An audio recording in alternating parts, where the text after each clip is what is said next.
کوئی کرے یا نہ کرے، اللہ تم سے محبت کرتا ہے اور بے شمار کرتا ہے۔ اللہ تمہیں اتنا نوازے گا کہ تم آزمائش کا دکھ بھی بھول جاؤ گے۔ بہت بڑے بڑے کام کر جاتے ہیں وہ لوگ جو چھوٹی چھوٹی چیزیں بھی اللہ سے مانگتے ہیں۔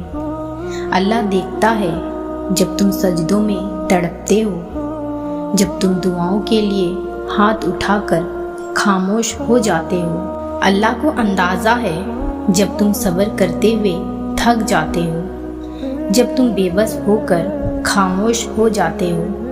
یقین رکھو، امید لگانے والوں کو اللہ کبھی نا امید نہیں کرتا۔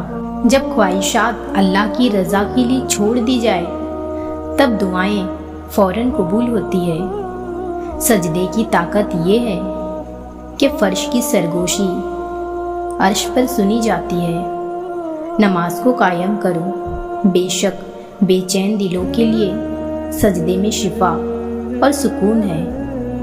اللہ جلد آسانی کرے گا، وہ اپنے بندوں کے دلوں کو سسکتا ہوا نہیں چھوڑتا۔ ہمیشہ سچائی کے راستے کا انتخاب کرو، کیونکہ اس راستے پر بھیڑ بہت کم ہوتی ہے۔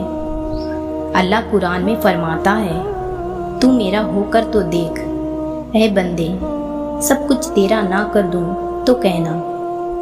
ٹوٹ کر بھی مسکرانا سکھا دے، صبر ایسی روحانی طاقت ہے۔ اللہ کی دی گئی ڈھیل کو اپنی چالاکیاں مت سمجھو۔ وہ رب رسی کھینچتا ہے تو انسان منہ کے بل گرتا ہے۔ وہ محبت صرف اللہ ہی کی ہے جو تمہیں کبھی ذلیل اور تنہا نہیں کرتا۔ پوری کائنات میں کوئی کسی کا انتظار نہیں کرتا جتنا رب اپنے بندے کی توبہ کا انتظار کرتا ہے۔ کسی کا دل نہ دکھاؤ، اس نے صبر کر کے اللہ پہ چھوڑ دیا تو تمہارے لیے مسئلہ بن جائے گا۔ ہر خاموشی انا نہیں ہوتی، کچھ خاموشیاں صبر بھی ہوتی ہیں۔ زندگی کو مسکرا کر گزارو، کیونکہ اللہ سے بہتر ہمدرد نہیں۔ لفظوں کا استعمال حفاظت سے کریے، یہ پرورش کا بہترین ثبوت ہے۔ روح میں درد ہو تو دوا کام نہیں آتی، کچھ تکلیفوں کا علاج سجدوں میں ہوتا ہے۔ تمہارے دل میں کسی چیز کے لیے دعا کا خیال آنا اور تمہارے ہاتھوں کا دعا میں اٹھنا ہی اس بات کی نشانی ہے کہ اللہ تمہیں نوازنا چاہتا ہے۔ دعا مانگ کر پریشان مت ہوا کرو۔ دعا کے بعد اگلا مقام صبر کا ہوتا ہے، اور صبر کا صلہ اللہ تمہیں اپنے خون کی شروعات میں ضرور دے گا۔